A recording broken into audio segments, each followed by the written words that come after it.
नमस्कार दर्शकों, मैं निजी एमपी 57 से शैलेंद्र सिंह करवार। आज दर्शकों की खबर से आपको अवगत करा हूँ। दर्शकों खबर है मुरैना मत्ते से। दर्शकों, कल बाबा साहब अम्बेडकर जयंती थी। इस जयंती के शुभ अवसर पर मुरैना में भव्य रैली निकाली गई थी बाबा साहब अम्बेडकर के जन्मदिन को लेकर के, जिसमें गाजे बाजे के साथ सर्व समाज के लोग थे और ये रैली करीब 3 बजे से लेकर के शाम को 8 बजे तक चली और रैली समाप्त होते ही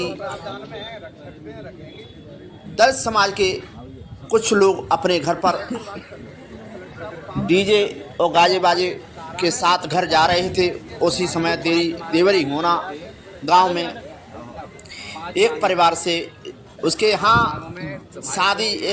यहाँ जन्मदिन की पार्टी चल रही थी। उस समय ये डीजे से निकले, डीजे को बजाते हुए, तो उसको कहीं ना कहीं आपत्ति हुई। उसके बाद इन दोनों में कहासुनी होने के बाद इनमें झगड़ा हुआ और सामने वाले परिवार ने सीधा बंदूक से हमला कर दिया, जिसमें एक युवक की जान गई, एक गंभीर रूप से घायल है, जिसको ग्वालियर रेफर कर दिया गया है। उसके बाद जैसे ही एक दलित युवक की हत्या होने के बाद पूरे गांव में सनसनी फैल गई और कहीं ना कहीं जानकारी मिलते ही पुलिस थाना सिविल लाइन से लेकर के मुरैना से भारी पुलिस बल देवरी हिंगोना गांव पहुंचा और परिवार को समझाइश दी। मुरैना के वरिष्ठ अधिकारी भी मौके पर पहुंचे और तत्काल जानकारी के बाद एफआईआर दर्ज हुई। एफआईआर दर्ज होने के बाद पुलिस ने अपनी विवेचना चालू कर आरोपियों को जल्द से जल्द गिरफ्तार करने की के लिए टीम बनाई। कहीं ना कहीं दलित परिवार के साथ जो अन्याय हुआ, तो दलित परिवार अपनी मांगों को लेकर के और अपने साथ हुए अन्याय को लेकर के धरने पर बैठ गया। पूरी रात दलित समाज अपने युवक की डेथ बॉडी के साथ बैठा रहा।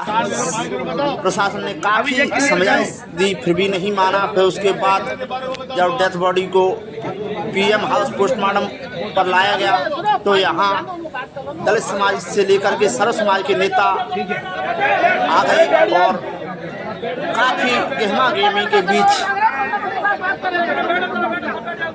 मीटिंग भी हुई और कहीं ना कहीं दलित समाज जिसके बच्चे की हत्या हुई, उसने अपनी मांग प्रशासन के पास रख दी, जिसमें से उसने 10 बंदूक के लाइसेंस एवं एक सरकारी नौकरी, परिवार के एक व्यक्ति के लिए एक सरकारी नौकरी और परिवार की उदर पूर्ति के लिए शासन से मुआवजा मांगा। ऐसी कुल 5 मांगें रखी थी, जिसको प्रशासन ने 3 बंदूक के लाइसेंस की हामी भर दी। साथ ही जो शासन द्वारा जो नियमानुसार परिवार को जो सहायता दी जा सकती है, उसके लिए हामी भरी। उसके बाद कहीं ना कहीं वो परिवार को ढांढस बना और पोस्टमार्टम हुआ। उसके बाद परिवार को बॉडी सुपुर्द की। आइए जानते हैं।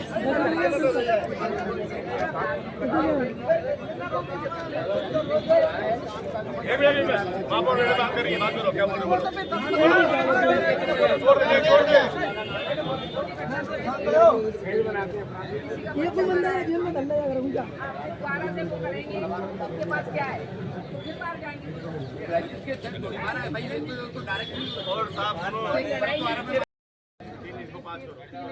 पाँच करो इनको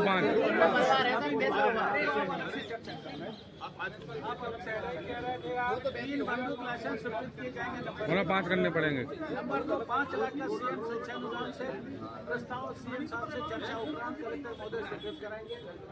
नंबर 3, जब मकान तोड़ने की बात है, माननीय सर्वोच्च न्यायालय का जो नवंबर 2024 का आदेश है, उसके पालन में हम तत्काल कार्रवाई प्रारंभ कर रहे हैं। उसके प्रकाश कोर्ट ने सब बोला है उसे कैसे करना है, वीडियोग्राफी कराना है, 15 दिन का सुनवाई का अवसर देना है, उससे एक दिन इधर उधर नहीं हो सकता। कौन कौन अफसर तोड़ फोड़ कर उसका नाम घायल हुआ है वो ग्वालियर में रेफर कर दिया गया है, उसके लिए भी हम ये चाहते हैं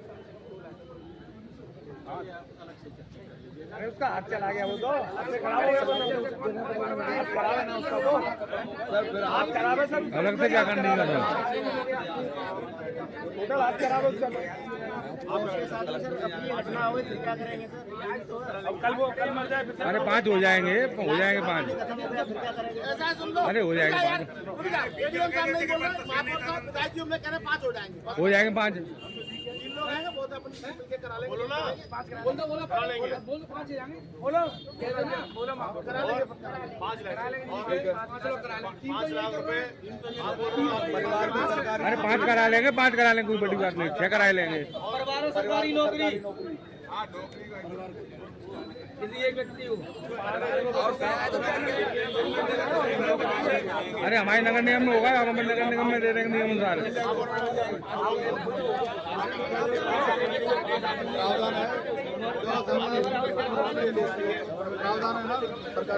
अरे निगम में नियम अनुसार होगा, निगम में दिलवा देंगे। सरकार क्या दे रही है बताओ यार, ये तो हमारे उससे है चाहे वो आउटसोर्स हो नहीं जो नियम अनुसार होगा निगम में करा देंगे। निगम में जो नियम अनुसार होगा, भर्ती होने की प्रक्रिया में होगा। सारे नियमों की शिथिलता करते हुए करेंगे। शिथिलता का हम सीएम नहीं से बहुत धन्यवाद बहुत अच्छा धन्यवाद। आप क्या अच्छा करो तो सही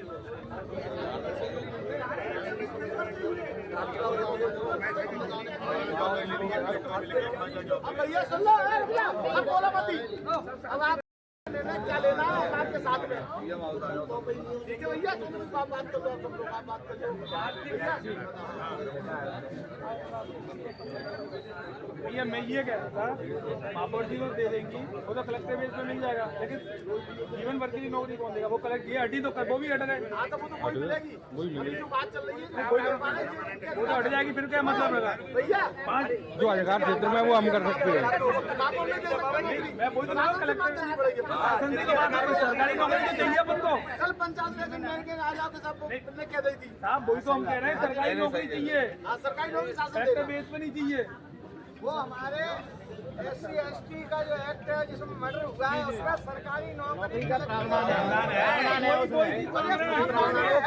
महापौर जी को बीच में ना लें, महापौर जी को बीच में ना लें, अपन तो सरकारी बेस पे लेके चले, अपन सरकारी बेस पे लेके चले ना। अरे नेताजी इसी बात को टॉपिक को पकड़ाइए, एक दूसरे को टारगेट मत कीजिए। जो नियम है अभी तो बचाव कर रहे हैं उनका, अभी तो बचाव कर रहे हैं, अभी तो बचाव हो रहा है। यही बात है ना, सरकारी बेस पे करो ना। शासन क्या दे रही है? शासन क्या दे रही है? शासन की मांग है ना। ये कलेक्टर के अनुसार तो नहीं हो सकती, कलेक्टर साहब और ADM साहब नहीं कर सकते। अगर इस नौकरी को शासकीय नौकरी चाहते हैं, इसको आपके CM के द्वारा नौकरी दी जा सकती है। तो हम लोग ये चाहते हैं इनके द्वारा जो हमसे प्रावधान जो इनके नियम के अनुसार हो उसको हम इनसे लाभ लेने की पूरी कोशिश करें। और प्राइवेट के लिए इन्होंने जो बोला है, महापौर जी ने बोला है, इन्होंने वो भी इस निगम की क्षेत्र की महापौर है तो वो भी सरकारी है अपने लिए, तो वो जो सुविधा हमको दे रही है उसको हम स्वीकार करें। वहाँ की जो हमारा नौकरी का जो शासकीय सरकारी नौकरी प्रावधान के लिए हम लोग बात कर रहे हैं, उसके लिए लिखित में हम लोग मुख्यमंत्री के नाम चिट्ठी लिख सकते हैं। और दूसरी बात जो लाइसेंस की बात है, तो हमारी जो मांग है कि भाई ये परिवार है, इनका जो बेटा खत्म हुआ है उनके साथ उनके लिए आपने 3 लाइसेंस की बात की है, 2 जो एक लड़का घायल है उनके लिए भी हम चाहते हैं कि एक लाइसेंस के लिए हो जाएगी। छोटी बात है वो छोटी बात है, वो तो हो जाएगी। आपके साथ आप लोग ये प्रस्ताव बना देना सास की नौकरी के लिए प्रस्ताव बना दें, कलेक्टर साहब प्रस्ताव बना करके भेज रहे हैं वो। नहीं, अपन तो कलेक्टर साहब के नाम दे रहे हैं, कलेक्टर साहब साथ में मुख्यमंत्री के नाम बना के प्रस्ताव बना के भेज रहे हैं। हो जाएगा वो या ना हो बात अलग है। और आर्थिक सहायता कितनी है उसकी और प्रस्ताव समझ आओ ना, और कुछ लोग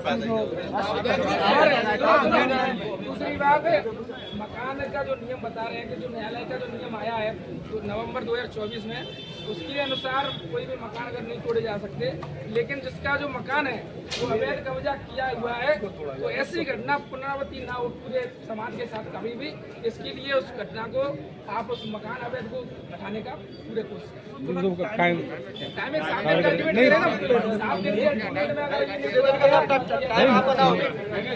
बताए ना 15 दिन का नोटिस जिनके साथ घटना घटी है उस पीड़ित परिवार को सख्त लाइसेंस मुहैया कराएंगे। तो कलेक्टर महोदय ने कहा है कि 3-5 जो भी लाइसेंस होंगे वो हम उनके बना देंगे, काम करेंगे। दूसरी मांग ये थी कि शासकीय सेवा में किसी एक व्यक्ति को शामिल कर लिया जाए शासकीय सेवक के रूप में। तो ये तय हुआ है कि महापौर जी के नेतृत्व में यहाँ का जो राजनीतिक दल के लोग हैं वो सीएम साहब के पास जाएंगे और ये मांग करेंगे कि इस पीड़ित परिवार की मदद की जाए।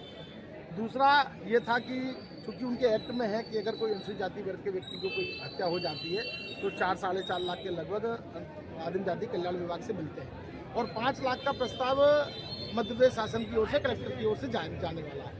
राजनीतिक व्यक्तियों ने तय किया कि हम समाज में रहने वाले लोग भी परिवार की मदद करेंगे, तो ऐसे करके 8-10 लाख रुपए राजनीतिक दल के लोगों ने भी इकट्ठा करने का काम किया है और उस पीड़ित परिवार की मदद करने का काम किया है। और दूसरा, उनके सख्त लाइसेंस निलंबित किए जाएं। ये और जो मुख्य मांग थी कि उन व्यक्तियों के जिन अपराधियों ने ये घटना की है उनके मकान तोड़े जाएं।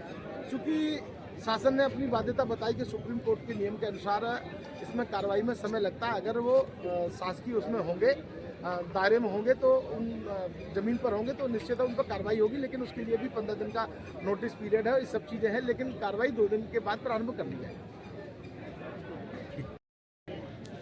आज जो कल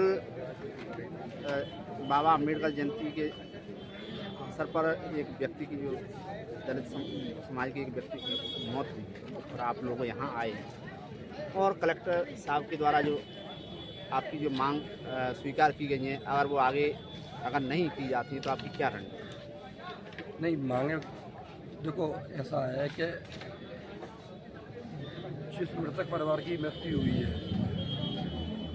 वो कष्ट है, वो कष्ट तो वही जान सकता है जिसे एक व्यक्ति की क्षति हुई है ना। अब रही उनके द्वारा जो मांगे थी वो उनके समाज ने और सभी समाज ने यहाँ पे रखी हैं। हम सब ने मिलकर यहाँ पे मांगे रखी हैं। उन मांगों में उनकी मांगें लाइसेंस की हैं, निरस्त लाइसेंस करने की हैं, और जो अतिक्रमण सरकारी जगह पे जो मकान बने हैं उनका अतिक्रमण हटाने की मांग है, सरकारी नौकरी की मांग है और सहायता राशि के लिए वो मांग है। इन सभी मांगों को पूरा करने के लिए एक डेडलाइन दे दी गई है। उसके बीच में उन्होंने बोला ये सारी मांगें पूरी कर देंगे। अगर ये मांगें पूरी नहीं होती तो पुनः हम 1 महीने के उपरांत धरना प्रदर्शन किया जाएगा। सर, ये किन मुद्दों को लेकर ये धरना प्रदर्शन कर रहे थे? आज किन मुद्दों पे बात होकर मान रहे हैं? देखिए, उनकी जो मांगें थी और उस पर विचार किया गया जिला प्रशासन की ओर से। जैसे शस्त्र लाइसेंस की मांगें थी तो इन शस्त्र लाइसेंस देने पर विचार किया जाएगा, ये उन्हें बताया गया। इसके अलावा जो आदिम जाति कल्याण विभाग से 4,12,000 की मदद मिलती है वो की जाएगी और सीएम सहायता से भी 5 लाख का प्रस्ताव सीएम साहब को भेजा जाएगा। ये बात है। लाइसेंस सर कितने हुए हैं? 3 लाइसेंस, अभी 5 की बोला था। वो अलग मैटर है, वो अलग से चर्चा की जाए, लेकिन फिलहाल मेरा जो कमिटमेंट है वो 3 का है। ग्वालियर जो मरीज जो भर्ती है उसको, उनको जो भी सहायता होगी रेड क्रॉस वगैरह से हम लोग करेंगे, उन्हें भी परेशानी नहीं आने देंगे। कल जो देवरी होना में एक व्यक्ति की गोली मारकर के हत्या की गई है और एक व्यक्ति घायल है, इस घटना का मेन कारण क्या रहा था जिस वजह से ये इतनी बड़ी घटना हुई? कल 2 पक्षों के बीच विवाद की पुलिस थाने में सिविल लाइन में सूचना प्राप्त हुई थी। घटना लगभग रात्रि 8:30 बजे की है और उसमें जो 2 पक्ष हैं आपस में कुछ पुरानी रंजिश है और डीजी को लेकर इन लोगों का विवाद हुआ था। उसमें एक पक्ष द्वारा दूसरे पक्ष को गोली मार दी गई, जिसमें एक अजय जाटव नाम का जो मृतक है उसकी मृत्यु हो गई है और एक व्यक्ति घायल है जो ग्वालियर रेफर कर दिया गया है। पुलिस द्वारा प्रकरण पंजीबद्ध कर लिया गया है, जिसमें कुल 10 आरोपी हैं। 3 आरोपी पुलिस द्वारा राउंड अप कर लिए गए हैं। शेष आरोपियों की गिरफ्तारी के लिए पुलिस लगातार प्रयास कर रही है। आगे भविष्य में ऐसा हादसा या ऐसा जो घटना हुई है, ऐसी दोबारा से घटना ना हो, इसके लिए पुलिस की क्या रणनीति? पुलिस बिल्कुल ऐसे आरोपियों को छाटेगी, उनकी फिल्टर करेगी कि कौन इस तरीके की घटनाएं बार बार घटित करते हैं। उन पे जो लीगल वैधानिक कार्रवाई है वो की जाएगी और हम लोग अपनी निरंतर गश्त आसूचना संकलन को और मजबूत करेंगे। वैसे भी पुलिस अभी भी भ्रमण करती है और हम लोग और ज़्यादा फोकस करेंगे इन चीज़ों पर, और जो लीगल वैधानिक कार्रवाई होगी वो आगे की जाएगी।